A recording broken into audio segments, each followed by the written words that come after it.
Ako si Chong. Tamad ako pero may pangarap ako. Kaya ngayon, samahan niyo ako gumayak papasok sa aking paaralan. Gumising ako ng alas 7 ng umaga at dali-dali akong tumayo upang magsipilyo at humagilamos bago magluto ng aking kakaining almusal. Kinuha ko na nga ang kawali at sinindihan ko ang kalang at ngayon samahan niyo ako magmekos-mekos ng ating almusal. Naluto na nga ang ating almusal at ngayon samahan niyo akong kumain. 2 hours later. Pagkatapos kumain ay naligo na ako at nagbihis at ngayon magsisipilyo tayo bago tayo pumasok sa paaralan. Ngayon samahan niyo naman ako maglakad papunta sa akin papunta ng TSU Lucinda Campus.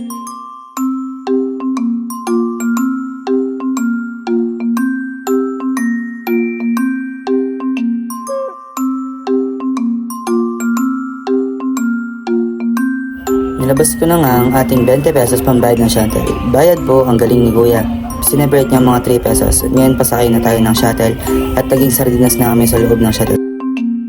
Makalipas ng ilang minuto, andito na nga tayo sa TSU Lucinda Campus at ngayon samahan niyo naman ako maglakad patungo sa aking classroom. Mga oras na to, nagmamadali na nga ako dahil akala ko sobrang late na ako hanggang sa nalaman ko na wala pala kaming pasok.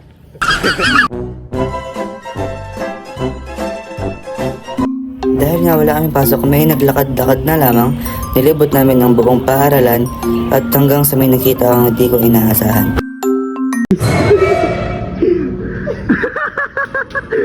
Nakita ko nga ang isa kong kaklase na nagmamadali din dahil akala niya sobrang late na siya sa aming exam.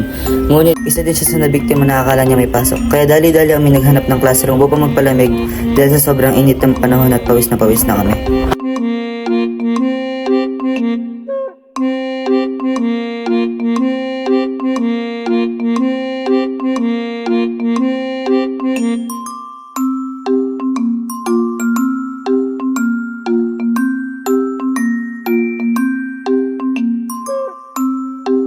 At dahil wala nga kaming pasok, ako ay umuwi na upang magpahinga at maligo dahil sobrang init ng panahon.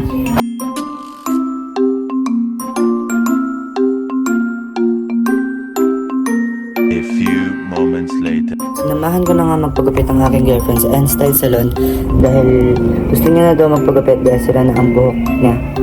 Kaya ayan, nagupitan na, gandang-ganda na siya sa kanyang sarili niya. Habang ako ay naghihintay sa kanya, lumabas muna ako at nag-vape dahil sobrang inip ko sa loob. Nakalipas ang ilang oras, eto na nga siya. Tapos na siya, parang walang nangyari at nag-iaya siya mag-ice cream. Pinahawak ko nga sa kanya ang camera dahil hindi ko kaya na hawakan yung phone ko habang ini-start yung motor. Tapos na nga pala kami bumili ng ice cream, ngayon kami ay pauwi na sa kanilang tahanan at makalipas ang ilang oras, nakarating na nga kami sa bahay.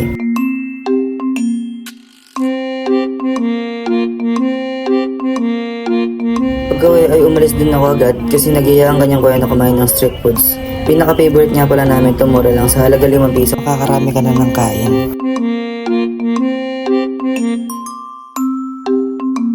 Sa mga oras na tapos na kami kumain at kami ay pauwi na, nakabili na rin kami ng kakainin namin para sa hapunan. Ngayon, samahan niyo kami maglakbay pauwi. So, nakauwi na nga tayo guys. Yun lamang ang aking ginagawa sa buong maghapon na aking pamumuhay.